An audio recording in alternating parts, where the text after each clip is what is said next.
ഈ ഒരു ചോദ്യം നോക്കിയേ. There are 24 workers in a farm. ആകെ 24 വർക്കേഴ്സ് ഒരു ഫാമിലുണ്ട്. 24 വർക്കേഴ്സ് ഇൻ എ ഫാം.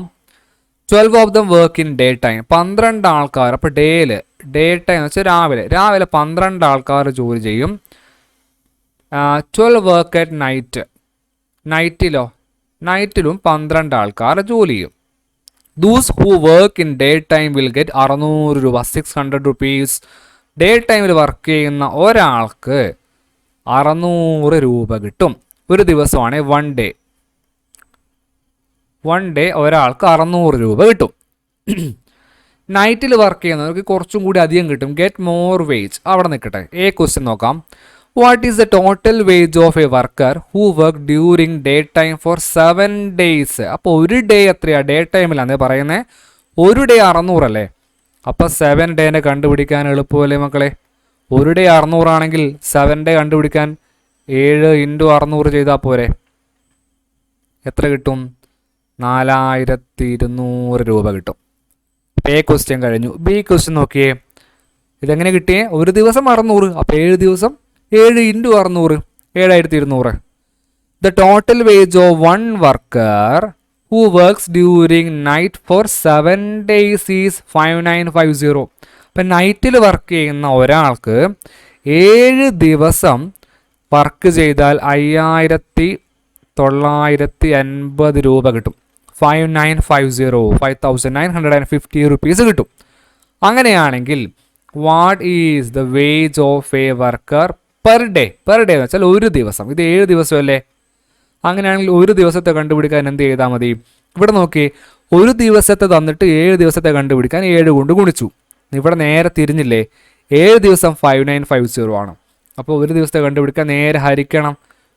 5950 ഹരിക്കണം 7. അത് നിങ്ങൾ സ്വന്തമായിട്ട് ചെയ്തിട്ട് കണ്ടുപിടിക്കുക. ഇനി അടുത്ത ചോദ്യം എന്താ പറയുന്നത്? സി ക്വസ്റ്റ്യൻ നോക്കാം. Calculate the wage of all workers in a week. എല്ലാ വർക്കേഴ്സിൻ്റെയും ഒരാഴ്ചത്തെ വരുമാനം എത്രയാണ്? ഇവിടെ 4200 രൂപ എന്ന് പറയുന്നത് ഒരു വർക്കറിൻ്റെ ഒരു ആഴ്ചയിലെ വരുമാനമല്ലേ? അങ്ങനെ എത്ര വർക്കറുണ്ട് മക്കളെ? 12 വർക്കറുണ്ട്. 12 വർക്കറിനെ എങ്ങനെ കണ്ടുപിടിക്കും?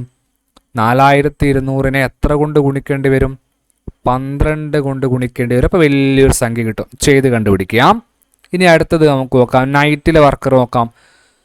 ഒരു ആഴ്ച വർക്ക് ചെയ്താൽ ഒരു വർക്കറിന് 5950 കിട്ടും. അങ്ങനെ 12 വർക്കേഴ്സ് ഇല്ലേ നൈറ്റും വർക്ക് ചെയ്യുന്നത്? അപ്പോൾ 12 × 5950. അതും വലിയൊരു സംഖ്യ കിട്ടും. ഇവിടെ കിട്ടുന്ന 2 ഉത്തരം ഉണ്ടല്ലോ. ഇവിടെ ഒരു ഉത്തരം കിട്ടും, ഇവിടെ ഒരു ഉത്തരം കിട്ടും. ഈ 2 ഉത്തരവും കൂടി കൂട്ടിക്കഴിഞ്ഞാൽ നമുക്ക് സിൻ്റെ ആൻസർ കിട്ടും. അത് നിങ്ങൾ ചെയ്തു നോക്കുക. വലിയൊരു ഗുണനമാണ്. വലിയ ഗുണനങ്ങളാണ് ഇനി പരീക്ഷയ്ക്ക് ചോദിക്കുക. ചെറിയ ഗുണനങ്ങൾ മാത്രം എപ്പോഴും ചോദിക്കണമെന്ന് ഇല്ല. അപ്പോൾ കൃത്യമായിട്ട് നിങ്ങൾ ഇതിൻ്റെ ആൻസർ ചെയ്തിട്ട് തന്നെ കണ്ടുപിടിക്കുക. നല്ലൊരു ചോദ്യമാണ്. നമ്മുടെ ഈക്വൽ ഷെയറിംഗ് എന്ന് പറയുന്ന ഭാഗത്തു നിന്നൊക്കെ ഇതുപോലുള്ള കുറച്ച് ടഫായിട്ടുള്ള ചോദ്യങ്ങൾ നമ്മൾ എക്സ്പെക്റ്റ് ചെയ്യണം. 5ാം ക്ലാസ്സിലെത്തിയില്ലേ? എല്ലാം എളുപ്പം ചോദിക്കുമോ? ഒരിക്കലുമില്ല. ചിലപ്പോൾ നമുക്ക് ഇതുപോലെ കുറച്ചധികം ചെയ്യേണ്ട പ്രോബ്ലംസ് ചോദിക്കാനുള്ള സാധ്യതയുണ്ട്. ഓക്കെ, അടുത്ത ചോദ്യം നോക്കാം. A banner was prepared for anti drug rally with length 2 meter, width 50 centimeter. അപ്പോൾ ഒരു ബാനർ ഉണ്ട്. അതിൻ്റെ ലെങ്ത് എന്ന് പറയുന്നത് 2 meter ആണ്. വിഡ്ത്ത് 50 centimeter ആണ്. 50 centimeter ആണ്. ക്വസ്റ്റ്യൻ നോക്കാം. Right the length of the banner in centimetre. എളുപ്പമാണ്. ലെങ്ത് ഇവിടെ മീറ്ററിലാണ് തന്നിരിക്കുന്നത്. അതിന് സെൻറ്റിമീറ്ററിലോട്ടേക്ക് മാറ്റണം. എങ്ങനെയാണ് മീറ്ററിനെ സെൻറ്റിമീറ്ററിലോട്ടേക്ക് മാറ്റുക? ഇൻറ്റു 100 അല്ലേ? അപ്പോൾ 2 മീറ്ററിനെ 100 കൊണ്ട് ഗുണിച്ചാൽ 2 × 100 എത്രയാണ്? 200 സെൻറ്റിമീറ്റർ. ഓക്കെ, ക്ലിയർ ആയി. B, what is the area of the banner in square centimetre. എളുപ്പമാണ്. ഏരിയ എന്ന് പറഞ്ഞാൽ ലെങ്ത്തിൻ്റെ വിഡ്ത്താണ്. ലെങ്ത്ത് എന്ന് പറയുന്നത് 200 മീറ്റർ ആണ്. സോറി, മീറ്റർ എടുക്കേണ്ട, സെൻറ്റിമീറ്റർ എടുത്താൽ മതി. 200 ഇൻറ്റു വിഡ്ത്ത് എത്രയാണ്? 50 ആണ്. 50. അപ്പോൾ 200 × 50 എത്ര വരിക? 2 × 5 10 ആണ്. പിന്നെ എത്ര 0? 1 2 3 0. 10,000 സെൻറ്റിമീറ്റർ സ്ക്വയർ ആയിരിക്കും അതിൻ്റെ ഏരിയ. സി ക്വസ്റ്റ്യൻ, ഈ width is doubled. Width double ആക്കി കഴിഞ്ഞാൽ വിടുത്ത് ഇപ്പോൾ ഉള്ളത് സി ക്വസ്റ്റ്യൻ ആണേ പറയുന്നത്. വിടുത്ത് ഡബിൾ ആക്കി കഴിഞ്ഞാൽ വിടുത്ത് ഇപ്പം എത്രയുള്ളത്? 50 അല്ലേ? അതിനെ ഡബിൾ ആക്കിയാൽ പുതിയ വിടുത്ത് ന്യൂ വിടുത്ത് എത്ര കിട്ടും? 50 × 2 ഡബിൾ ആക്കുക പറഞ്ഞാൽ 2 കൊണ്ട് ഗുണിക്കുക 100 സെൻറ്റിമീറ്റർ കിട്ടും. 100 സെൻറ്റിമീറ്റർ കിട്ടി. ഡബിൾ ആക്കിയാൽ ഏരിയ എത്രയായിരിക്കും എന്നാണ് ചോദ്യം. അപ്പോൾ പുതിയ ഏരിയ കണ്ടുപിടിക്കാം. ഏരിയ ഈസ് ഈക്വൽ ടു ലെങ്ത്തിൻ്റെ വിടുത്ത്. ലെങ്ത്ത് മാറിയോ? ഇല്ല. ലെങ്ത്ത് എത്ര തന്നെയാണ്? 200 തന്നെയാണ്. വിടുത്തോ 100 മാറി. അപ്പം എത്ര കിട്ടി? 200 × 100 2 × 1 2. എത്ര പൂജ്യം ഇടണം? 1 2 3 4 പൂജ്യം ഇടണം. 20,000 സെൻറ്റിമീറ്റർ സ്ക്വയർ. അതുമായി. സോറി, ഇപ്പുറം വരഞ്ഞു ചോദിച്ചുകൊണ്ട്. ഇനി ഡി ക്വസ്റ്റ്യൻ നോക്കാം. ഡി ക്വസ്റ്റ്യൻ നോക്കാം. If length and breadth of A rectangle is double. ലെങ്ത്തും ബ്രെഡ്ത്തും വിടുത്തും ഡബിൾ ചെയ്താൽ ഇപ്പം ലെങ്ത്ത് എത്രയുള്ളത്? 10,000 അല്ലേ? സോറി, ലെങ്ത്ത് 200 അല്ലേ ഉള്ളത്? അത് എങ്ങോട്ടേക്ക് മാറ്റും നമ്മൾ? 200നെ ഡബിൾ ചെയ്താൽ എത്രയാ? 400 കിട്ടും. 2 കൊണ്ട് ഗുണിച്ചിട്ട്. വിടുത്ത് ഇപ്പോൾ എത്രയുള്ളത്? 50 ഉള്ളത്. 50 ഡബിൾ ചെയ്തിട്ട് നമുക്ക് ഓൾറെഡി 100 കിട്ടി. ഇനി അതിൻ്റെ ഏരിയ കണ്ടുപിടിക്കാം. ഏരിയ ഈസ് ഈക്വൽ ടു ലെങ്ത്തിൻ്റെ വിടുത്താണ്. ലെങ്ത്ത് എത്രയാണ്? 400 ഇൻറ്റു വിടുത്ത് എത്രയാണ്? 100. അപ്പോൾ 400 × 100 4 1 × 4 4 1 2 3 4 പൂജ്യം ഇടണം. 1 2 3 4 40,000 സെൻറ്റിമീറ്റർ സ്ക്വയർ. അപ്പോൾ നിങ്ങൾ നോക്കിയേ, ആദ്യം ഉണ്ടായിരുന്നത് 10,000 ആണ്. ലെങ്ത്തും വിടുത്തും ഡബിൾ ചെയ്തപ്പോൾ അത് 40,000 ആയിട്ട് മാറി. അങ്ങനെയാണെങ്കിൽ എത്ര ടൈംസാ മാറിയിട്ടുണ്ടാവും? ഏരിയ മാറിയിട്ടുണ്ടാവുക 4 ടൈംസ് അല്ലേ? 4 ടൈംസ്. കാരണം 10,000നെ 4 കൊണ്ട് ഗുണിച്ചാലല്ലേ 40,000 കിട്ടുക. അതാണ് ഈ ചോദ്യം. ഏരിയയുടെ ഭാഗത്ത് നിന്നുള്ള ചോദ്യമാണ്.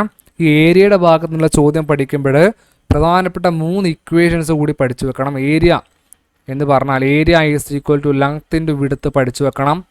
ലെങ്ത്ത് ഏരിയ ഡിവൈഡഡ് ബൈ വിടുത്താണെന്ന് പഠിച്ചു വെക്കണം. വിടുത്ത് ഏരിയ ഡിവൈഡഡ് ബൈ ലെങ്ത്ത് ആണ് എന്ന് പഠിച്ചു വെക്കണം. അതേപോലെ തന്നെ സെൻറ്റിമീറ്ററിനെ മീറ്ററിലേക്കാക്കാനും മീറ്ററിനെ സെൻറ്റിമീറ്ററിലേക്കാക്കാനുള്ള കാര്യവും കൂടി കൃത്യമായിട്ട് പഠിച്ചു വെക്കണം. ഈ 3 ഇക്വേഷൻസ് വളരെ ഇമ്പോർട്ടൻ്റ് ആണ്. 3 ഇക്വേഷൻസും വെച്ചിട്ട് ചെയ്യാനുള്ള പ്രോബ്ലംസ് എന്തായാലും പരീക്ഷയ്ക്ക് ചോദിക്കും. ഓക്കെ, അടുത്ത ചോദ്യം നോക്കാം. ഈ ചോദ്യം നോക്കിയേ, ആക്ടിവിറ്റി 6 ആണ് പറയുന്നത്. A rectangular plot length 21 metre ഇവിടെ പറയുന്നുണ്ട്. ഓൾറെഡി പറയുന്നുണ്ട് ലെങ്ത് 21 മീറ്റർ ആണ് എന്ന് പറഞ്ഞിട്ടുണ്ട്. പിന്നെ എന്താ പറയുന്നത് നിങ്ങൾ നോക്കിയേ, വിടുത്ത് 12 മീറ്റർ, വിടുത്ത് 12 ആണ് എന്ന് പറഞ്ഞിട്ടുണ്ട്. ഇതൊരു കൾട്ടിവേഷൻ ഏരിയ ആണ്. അവിടെ ചെണ്ടുമല്ലിയും റോസും ജമന്തിയും ഒക്കെ കൃഷി ചെയ്യുന്നുണ്ട്. ക്വസ്റ്റ്യൻ നോക്കാം. ചെണ്ടുമല്ലി is cultivated in A square plot. Square എന്ന് കണ്ട ആലോചിച്ചോണം. ലെങ്ത്തും വിടുത്തും ഈക്വൽ ആയിരിക്കും. അതുകൊണ്ടാണ് സ്ക്വയർ എന്ന് പറയുന്നത്. With side 12 metre. അപ്പോൾ ഒരു സൈഡ് 12 ആണ് എന്ന് പറയുന്നുണ്ട്. ഇവിടെ പറഞ്ഞിട്ടുണ്ട്. ആ ചെണ്ടുമല്ലിൻ്റെ കാര്യമല്ലേ പറയുന്നത്. അതിൻ്റെ ലെങ്ത്ത് ഇവിടെ നോക്കിയേ 12 ആണ്, വിടുത്ത് 12 ആണ്, രണ്ടും 12 ആണ്. Find it's area. Very simple. Question വളരെ സിമ്പിൾ അല്ലേ. ഏരിയ എന്ന് പറഞ്ഞാൽ ലെങ്ത്തിൻ്റെ വിടുത്താണെന്ന് അറിയാം. ലെങ്ത്ത് 12 ആണ്, സ്ക്വയർ ആയതുകൊണ്ട് വിടുത്തും 12 ആണ്. 12 × 12 144 എന്നുള്ള ആൻസർ. സെൻറ്റിമീറ്റർ സ്ക്വയർ ആണ്, ഇടാൻ മറന്നു പോരുത്. ആൻസർ നമുക്ക് കിട്ടും. ബി ക്വസ്റ്റ്യൻ നോക്കാം. Find the length of rose cultivated plot in metre. Rose ഇതിൻ്റെ ലെങ്ത് എങ്ങനെയാണ് കിട്ടുക? നോക്കി, ഇവിടുത്തെ ആകെയുള്ള ദൂരം ഇവിടെ മുതൽ ഇവിടെ വരെയുള്ള ദൂരം എന്ന് പറയുന്നത് 21 അല്ലേ, 21 അല്ലേ. അപ്പം ഇത്രയും വരെയുള്ളത് 12 ആണ്. ഇതുവരെ 12 ആണ്. അപ്പോൾ 21 12 കുറച്ചാൽ നമുക്കിവിടെ ആൻസർ കിട്ടൂലേ, 9 അല്ലേ. അപ്പം ഇതിൻ്റെ ലെങ്ത് എത്രയായിരിക്കും? 9 ആയിരിക്കും. അപ്പം ലെങ്ത് നമുക്ക് 9 സെൻറ്റിമീറ്റർ എന്ന് കിട്ടും. ഇനി if its area is 72 square metre, area 72 square metre ആയാൽ വിടുത്ത് എത്രയാണ് എന്നുള്ളതാണ് ചോദ്യം. അപ്പം നമുക്ക് ഇവിടെ ചെയ്തു നോക്കാം. ബി ക്വസ്റ്റ്യൻ ആണ് ചെയ്യുന്നത്. ഏരിയ നമുക്ക് തന്നിട്ടുണ്ട് 72 ആണ്. അത് എവിടെ നിന്നാണ് കിട്ടിയത്? ക്വസ്റ്റ്യനിലുണ്ട്. ലെങ്ത്ത് തന്നിട്ടുണ്ട്, അത് നമ്മൾ കണ്ടുപിടിച്ചു. 9 ആണ്, 9 സെൻറ്റിമീറ്റർ ആണ്. അങ്ങനെയാണെങ്കിൽ എങ്ങനെ വിടുത്ത് കാണാം? നേരത്തെ ഞാൻ പറഞ്ഞു പഠിക്കണമെന്ന്. വിടുത്തിൻ്റെ ഇക്വേഷൻ ഏരിയ ബൈ ലെങ്ത്ത് അല്ലേ. ഏരിയ എന്ന് വെച്ചാൽ 72 അല്ലേ, വിഡ്ത്ത് എന്ന് വെച്ചാൽ 9 അല്ലേ? അപ്പോൾ 72/9 എന്ന് പറഞ്ഞാൽ 8 സെൻറ്റിമീറ്റർ അല്ലേ? അപ്പം നമുക്ക് കിട്ടി റോസിൻ്റെ വിഡ്ത്ത് എന്ന് പറഞ്ഞാൽ 8 ആയിരിക്കും. 8 സെൻറ്റിമീറ്റർ ആയിരിക്കും റോസിൻ്റെ വിഡ്ത്ത്. ഇനി നിങ്ങൾ നോക്കി, ഇവിടെ മുതൽ നോക്കിക്കോളെ, ഇവിടെ മുതൽ ഈ പോയിന്റ് മുതൽ ഈ പോയിന്റ് വരെ 12 ആണ് എന്ന് ഇവിടെ പറഞ്ഞിട്ടുണ്ട്. 12 ആണ്. ഈ പോയിന്റ് മുതൽ ഇവിടെ വരെ 8 അല്ലേ? ഇവിടെ വരെ 8 അല്ലേ? അപ്പം ബാക്കി എത്രയായിരിക്കും? 4 ആയിരിക്കും. അപ്പോൾ ജമന്തിയുടെ വിഡ്ത്ത് നമുക്ക് കിട്ടി 4. ലെങ്ത് ഓൾറെഡി കിട്ടി, കാരണം 9, ഇത് 9 പറഞ്ഞിട്ടുണ്ട്. അപ്പോൾ ഇവിടെ മുതൽ ഇവിടം വരെയുള്ള ദൂരം എത്രയായിരിക്കും? ഇത് എത്രയായിരിക്കും? 9 തന്നെയായിരിക്കും. ഇനി സി ക്വസ്റ്റ്യൻ നോക്കാം. ഫൈൻഡ് ദ ഏരിയ വെയർ ജമന്തി ഈസ് കൾട്ടിവേറ്റഡ്. ജമന്തി കൾട്ടിവേറ്റ് ചെയ്യുന്ന ഏരിയ കണ്ടുപിടിക്കാം. C question, area is equal to ലെങ്ത്തിൻ്റെ വിഡ്ത്താണ്. ജമന്തിയുടെ ലെങ്ത് എത്രയാ? 9 ഓൾറെഡി കണ്ടുപിടിച്ചിട്ടുണ്ട്. ഇൻറ്റു വിഡ്ത്ത് എത്രയാ? 4. 9 × 4 36 സെൻറ്റിമീറ്റർ സ്ക്വയർ. നല്ല ചോദ്യമല്ലേ? അപ്പോൾ ഇതുപോലുള്ള ചോദ്യങ്ങൾ കൂടി നമ്മൾ എക്സ്പെക്റ്റ് ചെയ്യണം.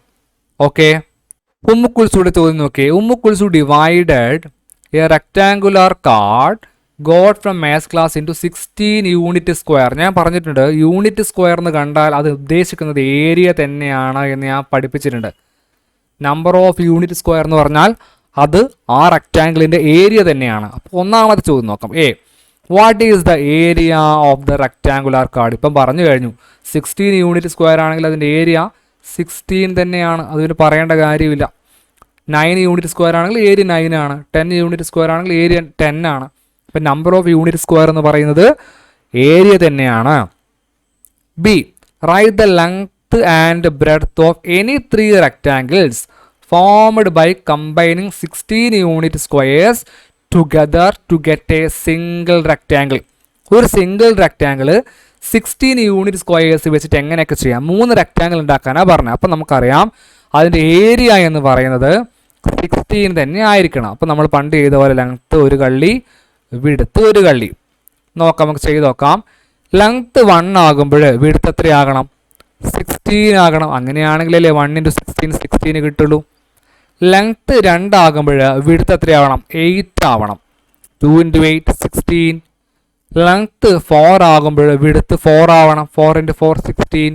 3 റെക്റ്റാങ്കിൾ കിട്ടിയില്ലേ? ഒന്നാമത്തെ റെക്റ്റാങ്കിൾ, രണ്ടാമത്തെ റെക്റ്റാങ്കിൾ, മൂന്നാമത്തെ റെക്റ്റാങ്കിൾ. അത് 2ഉം കിട്ടി, അത് 3ഉം കിട്ടി. ഇനി സി ക്വസ്റ്റ്യൻ നോക്കാം. ഇൻ സച്ച് ഫിഗർ, ഈ 3 റെക്റ്റാങ്കിളിൻ്റെ കേസിൽ how many unit squares will be there on one side of the square? അതായത് ഹൗ മെനി യൂണിറ്റ് സ്ക്വയേഴ്സ്, എത്ര യൂണിറ്റ് സ്ക്വയേഴ്സ് വരും? എങ്ങനെയാണെങ്കിൽ സ്ക്വയർ ആണെങ്കിൽ, സ്ക്വയർ എന്ന് വെച്ചാൽ ലെങ്ത്തും വിഡ്ത്തും ഈക്വൽ ആവണ്ടേ? ഇവിടെ ലെങ്ത്തും വിഡ്ത്തും ഈക്വൽ ആവുന്നത് എവിടെയാണ്? ഇവിടെ 4 ലെങ്ത്ത്, വിഡ്ത്തും 4. അപ്പോൾ ഒരു സൈഡ് എത്ര യൂണിറ്റ് സ്ക്വയർ വരും? 4 യൂണിറ്റ് സ്ക്വയേഴ്സ് വരും. ഓക്കെ, ഇത്തരം ചോദ്യങ്ങൾ ചോദിക്കുകയും അതേപോലെ തന്നെ ഇപ്പം ഇങ്ങനെ 36 സെൻറ്റിമീറ്റർ സ്ക്വയർ ആണ് ഏരിയ എങ്കിൽ പോസിബിൾ ലെങ്ത് ആൻഡ് വിഡ്ത്ത് എത്രയാണ് വെച്ചാൽ ഇതേപോലെ തന്നെ കള്ളി വരക്കുക. ലെങ്ത്ത് വിഡ്ത്തും കള്ളി വരക്കുക. 36 ലെങ്ത്തും 1 വിഡ്ത്തും. പിന്നെയോ ലെങ്ത്ത് 18 ആണെങ്കിൽ വിഡ്ത്ത് 2, ലെങ്ത്ത് 6 ആണെങ്കിൽ വിഡ്ത്ത് 6. എല്ലാം ചെയ്ത് കഴിഞ്ഞാൽ ഗുണിച്ച് കഴിഞ്ഞാൽ എത്ര കിട്ടണം? 36 തന്നെ ആൻസർ വരണം. ഓക്കെ, ക്ലിയർ അല്ലേ? ഇത്തരത്തിലുള്ള ചോദ്യങ്ങൾ ചെയ്ത് പഠിക്കുക. ഈ ചോദ്യം ശ്രദ്ധിക്കാം. ചിത്രത്തിൽ വൃത്തത്തിൻ്റെ 1/3 ഭാഗം ഷെയ്ഡ് ചെയ്തിരിക്കുന്നു. 1/3 ഭാഗം ഷെയ്ഡ് ചെയ്തു, അതായത് ഇതിനെ 3 ഭാഗങ്ങളാക്കിയിട്ടുണ്ട്. ഇങ്ങനെ ഒരു ഭാഗമുണ്ട്, അതിങ്ങനെ ഒരു ഭാഗമുണ്ട്. 1/3 ഭാഗം ഷെയ്ഡ് ചെയ്തിട്ടുണ്ട്. അതിൽ 3ൽ 1 ഭാഗം ഷെയ്ഡ് ചെയ്തിട്ടുണ്ട്. 1/3 ഭാഗം ഷെയ്ഡ് ചെയ്തിട്ടുണ്ട്. ഷെയ്ഡ് ചെയ്യാത്തത് എത്ര ഭാഗം? നോട്ട് ഷെയ്ഡ് എത്ര ഭാഗമാണ്? 1/3 ഷെയ്ഡ് ചെയ്തെങ്കിൽ ഷെയ്ഡ് ചെയ്യാത്ത 2 അല്ലേ ഉള്ളൂ. അപ്പോൾ 2/3 ആയിരിക്കും. ഓൾറെഡി നിങ്ങൾക്കറിയാം 2/3 ഭാഗം നോട്ട് ഷെയ്ഡഡ് ആണ്. ബി ക്വസ്റ്റ്യൻ നോക്കാം. 1/3 മീറ്റർ നീളമുള്ള എത്ര കമ്പുകൾ ചേർന്നാൽ 1 മീറ്റർ ആകും? അതായത് ഇംഗ്ലീഷിൽ പറയുകയാണെങ്കിൽ 1/3 എത്ര 1/3 ആഡ് ചെയ്ത് കഴിഞ്ഞാലാണ് നിങ്ങൾക്ക് 1 മീറ്റർ കിട്ടുക? അത് കുറച്ച് ഹൈ എൻഡ് ആണ്, പഠിച്ചോളുക. 1/3 നിങ്ങൾക്ക് 1 മീറ്റർ ആക്കി മാറ്റണമെങ്കിൽ ഈ താഴെയുള്ള സംഖ്യയിലെ അതിനെ കൊണ്ട് ഗുണിച്ചാൽ മതി. അതായത് 1/3 × 3 എത്രയായിരിക്കും? 1 × 3 3/3. അങ്ങനെയാണ് 1 കിട്ടുന്നത്. അതായത് 1/3 മീറ്റർ നീളമുള്ള എത്ര കമ്പുകൾ വേണമെന്ന് വെച്ചാൽ താഴെയുള്ള സംഖ്യകൾ നോക്കുക. 3 കമ്പുകൾ വേണം, എന്നാലേ 1 മീറ്റർ ആകുള്ളൂ ലെങ്ത്ത്. അപ്പോൾ എത്ര 1/4 മീറ്റർ ഉള്ള എത്ര സ്റ്റിക്ക് വേണമെന്ന് ചോദിച്ചാൽ നിങ്ങൾ എന്ത് പറയും? 4 സ്റ്റിക്ക് വേണം. കാരണം 1/4 × 4 ആയിരിക്കും 4/4. It means 1 metre. അത് ഡയറക്റ്റ് ആയിട്ടുള്ളൊരു ക്വസ്റ്റ്യൻ അല്ല, കുറച്ച് ഇൻഡയറക്റ്റ് ആയിട്ട് ചോദിച്ച ചോദ്യമാണ്. എങ്കിലും മനസ്സിലാക്കി വെച്ചേക്കുക. അതായത് 1/3യെ 1 ആക്കി മാറ്റാൻ 3 കൊണ്ട് ഗുണിക്കണം. 1/4നെ 1 ആക്കി മാറ്റാൻ 4 കൊണ്ട് ഗുണിക്കണം. 1/5നെ 1 ആക്കി മാറ്റാനോ 5 കൊണ്ട് ഗുണിക്കണം. എളുപ്പമല്ലേ? അടിയിലത്തെ സംഖ്യനെ കൊണ്ട് ഗുണിച്ചാൽ നമുക്ക് 1 മീറ്റർ ആക്കിയിട്ട് മാറ്റാൻ സാധിക്കുമെന്നുള്ള കാര്യം മനസ്സിലാക്കി വെക്കുക. ഇനി സി ക്വസ്റ്റ്യൻ എന്താണ്, സി ക്വസ്റ്റ്യൻ എന്താണെന്ന് പറയുന്നതും കൂടെ നോക്കിയിട്ട് നമുക്ക് ക്ലാസ് അവസാനിപ്പിക്കാം. 7 മീറ്റർ റിബൺ 4 പേർക്ക് തുല്യമായി വിരിച്ചാൽ 7 metre ribbon equally divided among 4 person വീതിച്ച് നൽകിയാൽ ഓരോരുത്തർക്കും എത്ര മീറ്റർ റിബൺ കിട്ടുമെന്നാണ് ചോദ്യം. അതായത് 7 metre ribbon divided equally among 4 person, how much would each get? ഓരോരുത്തർക്കും എത്ര മീറ്റർ കിട്ടുമെന്നാണ് ചോദ്യം. നമുക്കറിയാം ആകെ 7 മീറ്റർ ആണ്, അത് 4 ആക്കാൻ ഡിവൈഡ് ചെയ്യുന്നത്. അപ്പോൾ 7/4 മീറ്റർ. മാറിപ്പോകരുതേ, ഒന്നുകൂടി പറയാം. ആകെ 7 മീറ്റർ ആണ്, അത് 4 ആക്കാൻ ഡിവൈഡ് ചെയ്യുന്നത്. അപ്പോൾ തന്നെ ഉത്തരം കിട്ടി 7/4 മീറ്റർ. 7/4 മീറ്റർ. ഇത് മീറ്ററിലും സെന്റിമീറ്ററിലും എഴുതാൻ പറയുന്നുണ്ട്. അപ്പോൾ ഇൻ മീറ്ററിൽ എങ്ങനെ എഴുതുക? 7/4 മീറ്റർ. ഇൻ സെന്റിമീറ്റർ, അതായത് ഈ മീറ്ററിനെ സെന്റിമീറ്ററിലോട്ടേക്ക് മാറ്റണം. മീറ്ററിനെ സെന്റിമീറ്ററിലോട്ടേക്ക് മാറ്റി എന്ത് ചെയ്താൽ മതി? 100 കൊണ്ട് ഗുണിച്ചാൽ മതി. അപ്പം നിങ്ങൾ നോക്കിയേ, 7/4 × 100. 100നെ 100/1 എന്ന് എഴുതി. 7 × 100 700/4 × 1 4. അപ്പോൾ 700/4 നിങ്ങൾ ചെയ്തു നോക്കുക. നിങ്ങൾക്കിവിടെ എത്രയാണ് ഉത്തരം കിട്ടുന്നത് അത്രയും സെന്റിമീറ്റർ ആയിരിക്കും. ഇങ്ങനെയാണ് മീറ്ററിനെ സെന്റിമീറ്ററിലോട്ടേക്ക് മാറ്റുന്നത്. Okay, thank you. ഇത്തരത്തിലുള്ള ഒരു ചോദ്യം ചിലപ്പം പരീക്ഷയ്ക്ക് ചോദിക്കാനുള്ള സാധ്യതയുണ്ട്. അതായത് ഈ ഭാഗത്ത് ഇലകളിൽ കുറേ ഇങ്ങനെ നമ്പേഴ്സ് തരും, അതേപോലെ തന്നെ ഇവിടെ ഉണ്ടാകും. അതിൽ ഈക്വൽ നമ്പേഴ്സ് ഏതെങ്കിലും ഉണ്ട് എങ്കിൽ കണ്ടെത്താനാണ് പറയുന്നത്. ഇവിടെ 1/5 നോക്കിയേ. 1/5ൻ്റെ ഈക്വൽ ഫ്രാക്ഷൻ ആണ് 2/10. കാരണം 1/5നെ മുകളിലും താഴെയും 2 കൊണ്ട് ഗുണിച്ചാൽ 2/10 കിട്ടുമല്ലോ. 1/5 നിങ്ങൾ നോക്കിയേ, 1/5 × 2. മുകളിലും താഴെ 2 കൊണ്ട് ഗുണിച്ചാൽ 1 × 2 2 ആണ്. 5 × 2 10 ആണ്. 2/10 കിട്ടി. അതേപോലെ ജോഡികളെ കണ്ടെത്താൻ, പേഴ്സിനെ കണ്ടെത്താനാണ് പറയുന്നത്. നിങ്ങൾ നോക്കി, ഇവിടെ നോക്കിയേ, 2 1/2 എന്ന് പറയുന്ന ഒരു സംഖ്യ ഇവിടെയുണ്ട്. 2 1/2 2 1/2 2 1/2 2 1/2ന് ഈക്വൽ ആയിട്ട് ആരെങ്കിലും വേറെ ഏതെങ്കിലും ഇലകളിൽ ഉണ്ടോ നോക്കിയേ. 2 1/2ൻ്റെ നോർമൽ ഫ്രാക്ഷൻ എന്താ? 2 × 2 4 4 + 1 5/2 5/2 ഇവിടെ ഉണ്ട്. ഇതാ ആളിവിടെ ഒളിച്ചിരിക്കുന്നുണ്ട്. 5/2. അപ്പോൾ 2 1/2ൻ്റെ ഈക്വൽ ആണ് 5/2. ക്ലിയർ ആയില്ലേ? അതേപോലെ നിങ്ങൾ നോക്കിയേ, ഇവിടെ 7/3 ഉണ്ട്. 7/3 7/3ക്ക് ഈക്വൽ ആയിട്ട് ആരെങ്കിലും ഈ ഭാഗത്തുണ്ടോ നിങ്ങൾ നോക്കിയേ. 7/3ക്ക് ഈക്വൽ ആയിട്ട് ഇത് ഇവിടെ നോക്കിയേ, 2 1/3 ഉണ്ട്. 2 1/3 2 1/3യുടെ നോർമൽ ഫ്രാക്ഷൻ എന്താ? 2 × 3 6 6 + 1 7/3. കണ്ട, 2 1/3 ഇവിടെ വരും. 2 1/3 ദയാൾ ഇവിടെ വരും. ഇനി ഉണ്ടാവും. നിങ്ങൾ നോക്കിയേ, വേറെ ആരെയാ കണ്ടുപിടിക്കാൻ പറ്റുക? ഇതേപോലെ നിങ്ങൾ നോക്കിയാൽ നിങ്ങൾക്ക് ആരെ കിട്ടും നോക്കിയേ. വേറെ ഇവിടെ 2 മാത്രം ഇത് ഇവിടെ ഒളിഞ്ഞിരിക്കുന്നത്. 2 ഇവിടെ 2 എഴുതുക. 2 കിട്ടുന്ന അതിൻ്റെ കുടുംബക്കാരൻ ആരെങ്കിലും ഇവിടെ ഉണ്ടോ നോക്കിയേ. ഇവിടെ നോക്കിയേ, 6/3 6/3 എന്ന് പറഞ്ഞാൽ 2 തന്നെയല്ലേ ഇടൂ. 6/3 വെച്ചാൽ 2 അല്ലേ. 6നെ 3 കൊണ്ട് ഹരിച്ചാൽ 2 കിട്ടും. ഇവിടെ എന്ത് കിട്ടും? 6/3 കിട്ടും. ഇനി ആരെങ്കിലും ഉണ്ടോ നോക്കിയേ. ഇനി ആരെയാ കണ്ടുപിടിക്കാൻ പറ്റും? ഇവിടെ നോക്കിയേ, 3/4 ഉണ്ടേ. 3/4 3/4നെ 2 കൊണ്ട് ഗുണിച്ചാൽ എന്താ കിട്ടുക? 3 × 2 6 4 × 2 8. 3/4ൻ്റെ ഈക്വൽ ഫ്രാക്ഷൻ അല്ലേ 6/8. ഇതാ ഇവിടെ ഒളിഞ്ഞിരിക്കുന്നുണ്ട് 6/8. ഒന്ന് നിങ്ങൾക്ക് വിട്ട് തന്നിരിക്കുന്നു. ഇതേപോലെ ഏതെങ്കിലും ഉണ്ടെങ്കിൽ നിങ്ങളൊന്ന് കണ്ടുപിടിച്ചിട്ട് ഇതേപോലെ എഴുതിയിട്ട് പഠിക്കുക. എളുപ്പമുള്ള കാര്യമാണ്. ഇവിടെ പഠിക്കേണ്ട കാര്യം മിക്സഡിൽ നിന്ന് നോർമലിലേക്ക് ആക്കാൻ അറിയണം, നോർമലിൽ നിന്ന് മിക്സഡിലേക്ക് ആക്കാൻ അറിയണം, ഈക്വൽ ഫ്രാക്ഷൻ അറിയണം, അതേപോലെ തന്നെ ലീസ്റ്റ് ഫോമും അറിയണം. ഇത്രയും ഭാഗങ്ങളാണ് ഈ ഭാഗത്ത് നിന്ന് ചോദിക്കാനുള്ള സാധ്യത. Okay, thank you.